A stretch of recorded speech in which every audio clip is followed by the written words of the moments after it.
Iniciamos nuestro recorrido por la historia del pensamiento filosófico en las costas de Jonia, durante el siglo VI anterior a nuestra era. Mileto era entonces una de las ciudades más vibrantes del mundo griego, un enclave comercial donde confluían mercancías, lenguas e ideas procedentes de 3 continentes. En ese ambiente cosmopolita vivió Tales, a quien la tradición unánimemente reconoce como el primer filósofo. Su propuesta, solo en apariencia modesta, consistió en señalar el agua como aquello de lo que todo procede y en lo que todo consiste. Pero lo verdaderamente revolucionario no fue el qué, sino el cómo. Por vez primera, un hombre intentaba explicar la totalidad de lo real sin apelar a potencias sobrenaturales. Este volumen, dedicado a los pensadores presocráticos, comienza necesariamente con él. La pregunta que Tales de Mileto dejó planteada inaugura 2 milenios y medio de indagación filosófica. Frente al espectáculo cambiante del mundo, el mar que se agita, las estaciones que se suceden, los seres que nacen y perecen, Tales sospechó que debía existir algo permanente, un fondo estable que explicara tanta mudanza. Su pregunta puede formularse así: ¿hay un principio único, una realidad originaria, de la cual todo surge y a la cual todo finalmente regresa? Esta cuestión se despliega en 2 direcciones. La primera es cosmológica. ¿De qué está hecho el mundo en su nivel más fundamental? La segunda es metafísica. ¿Cómo puede algo seguir siendo lo mismo mientras todo lo demás se transforma?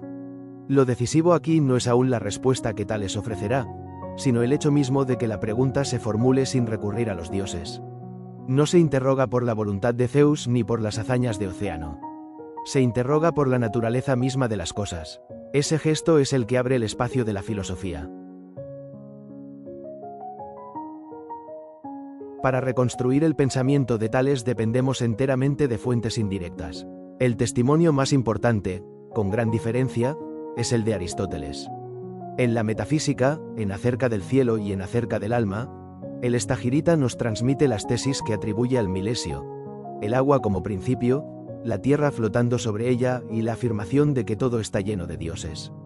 Junto a Aristóteles contamos con los doxógrafos, Simplicio, Aecio, Diógenes Laercio, compiladores tardíos que recogieron noticias de filósofos anteriores. Esta situación plantea una dificultad inevitable. Tales no escribió nada, o si lo hizo, no ha llegado hasta nosotros. Cuanto sabemos de él nos llega filtrado por autores que escribieron 2, 5 u 8 siglos después, y que inevitablemente interpretaron sus ideas desde categorías posteriores. Leer a Tales exige, por tanto, una cautela constante.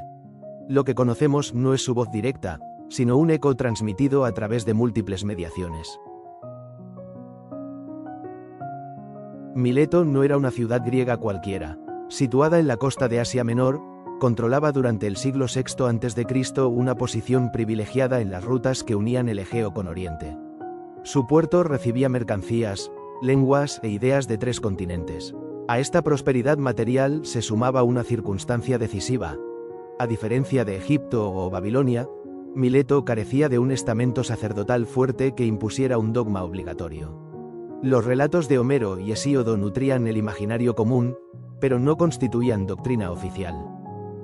La tradición antigua atribuye a Tales viajes a Egipto, donde habría aprendido geometría y conocimientos de astronomía babilónica, hasta el punto de predecir el eclipse solar del año 585.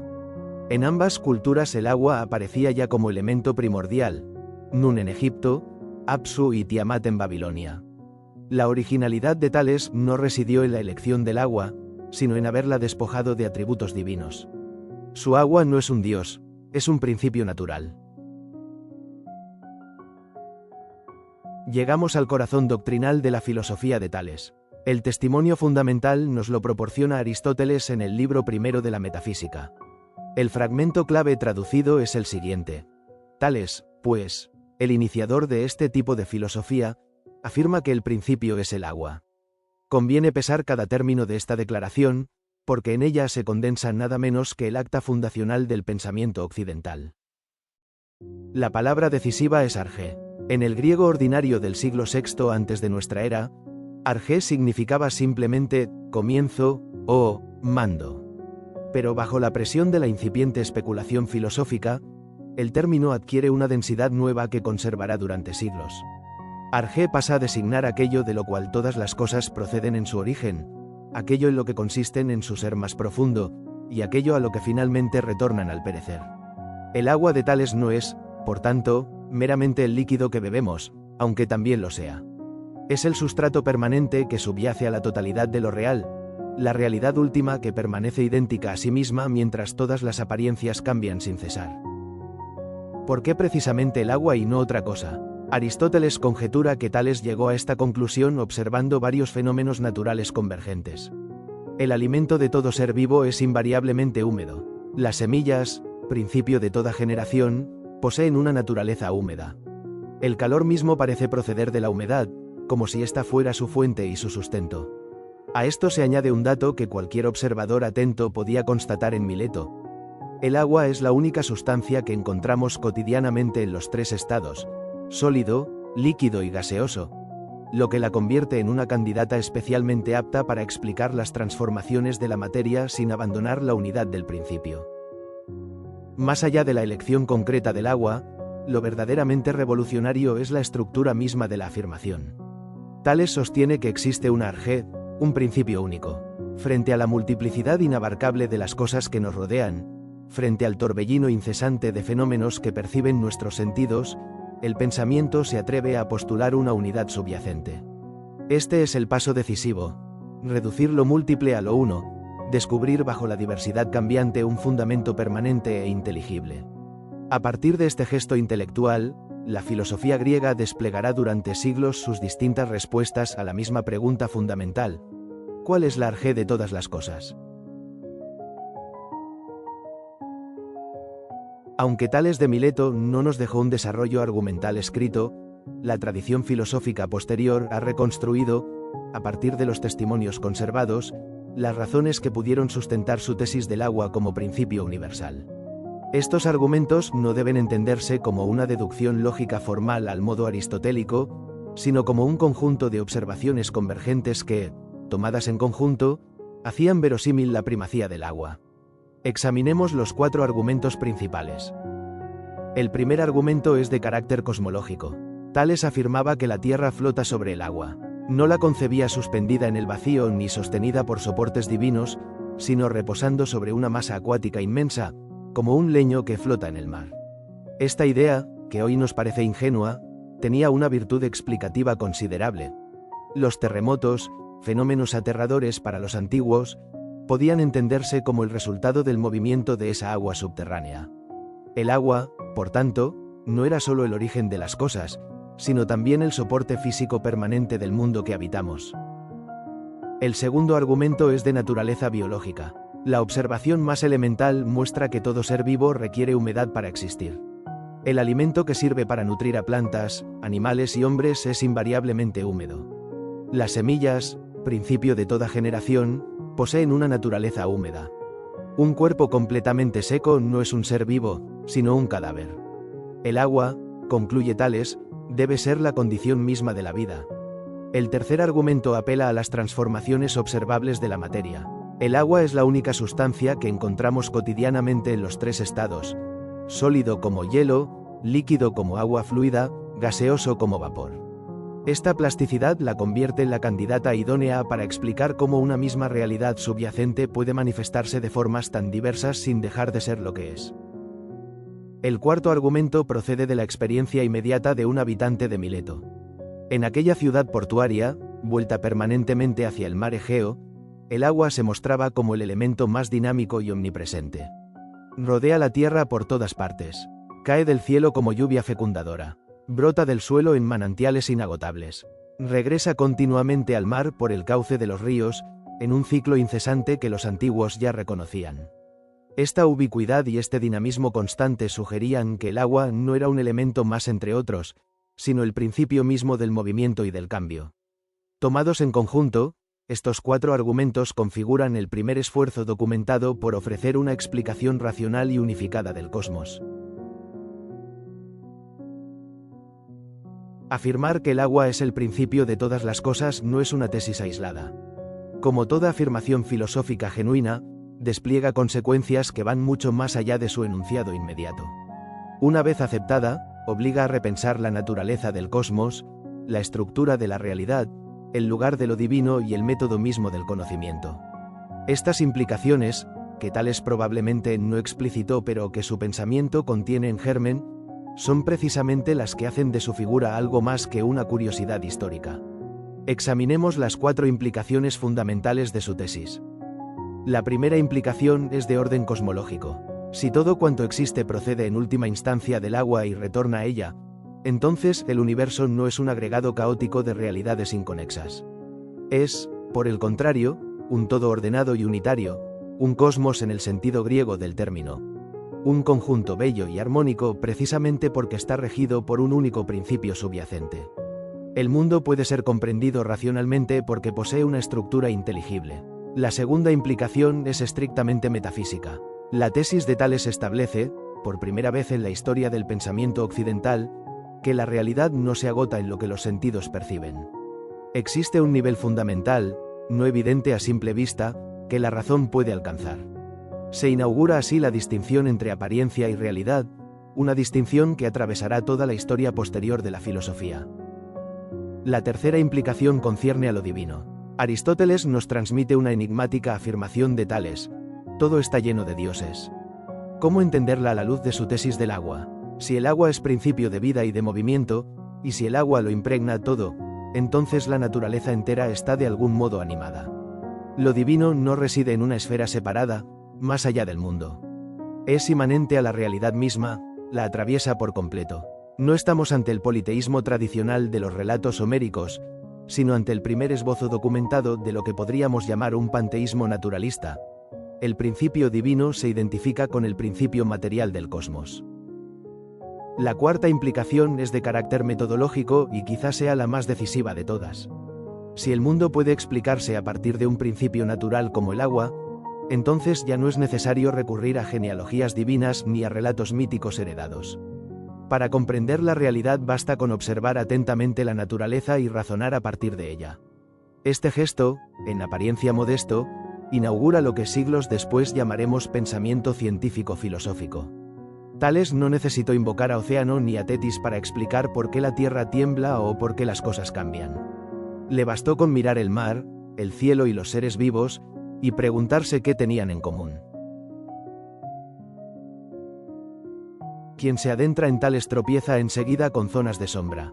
La primera, ¿hasta dónde llegaba exactamente su afirmación? Una cosa es decir que el agua es el origen de todo, y otra muy distinta sostener que todo cuanto existe sigue siendo agua. Los estudiosos tienden a favorecer la lectura más cauta, pero el debate no está zanjado. La segunda cuestión roza lo metodológico. Cuando Tales habla de agua, ¿debemos tomarlo al pie de la letra, como quien enuncia una hipótesis física? ¿O estamos ante una metáfora fundacional, una manera de decir que todo participa de una misma naturaleza? Hay un tercer escollo, acaso el más grave. Entre Tales y nosotros se interpone Aristóteles. 2 siglos los separan y, lo que es más determinante, los separa todo el aparato conceptual que el estagirita forjó. ¿Dónde acaba el milesio y dónde empieza la proyección aristotélica? Es imposible saberlo con certeza. Y queda un último enigma, brevísimo y pertinaz. Todo está lleno de dioses. ¿Significa que la materia está viva? ¿Que lo divino lo atraviesa todo? ¿O es simplemente una constatación de que el movimiento no se explica sin un principio animador? A falta de más testimonios, cada lector debe decidir por sí mismo.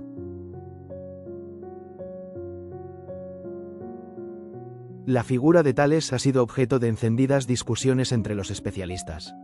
Werner Jaeger, en su clásica Paideia, lo presenta como el protagonista del paso decisivo, del mito al logos. Su agua no sería tanto un principio material cuanto una categoría metafísica todavía balbuciente, el primer intento de pensar la unidad bajo la multiplicidad. En el extremo opuesto se sitúa Geoffrey Kirk, que adopta una postura deliberadamente minimalista. A su juicio, los testimonios son demasiado fragmentarios para atribuir a Tales una cosmología articulada. Habría sido, sobre todo, un hombre práctico, astrónomo, ingeniero, consejero político, no un filósofo en el sentido especulativo del término. Frente a este escepticismo, Jonathan Barnes ha defendido una lectura más generosa. Tales, sostiene, formuló una tesis de alcance universal. Todo procede del agua, y ofreció razones para sostenerla. Que sus argumentos nos parezcan hoy endebles no anula el hecho de que fueran argumentos. Aristóteles, en esta visión, no habría inventado la filosofía de Tales, sino que la habría transmitido, ciertamente interpretándola desde sus propias categorías, pero sin desfigurarla por completo. El debate sigue abierto y probablemente seguirá estándolo mientras no aparezcan nuevos testimonios.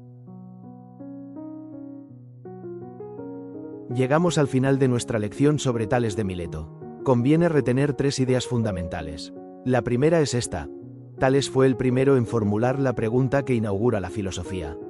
Frente a un mundo en perpetuo cambio, se atrevió a buscar algo que permaneciera, un principio único que explicara la multiplicidad de cuanto existe.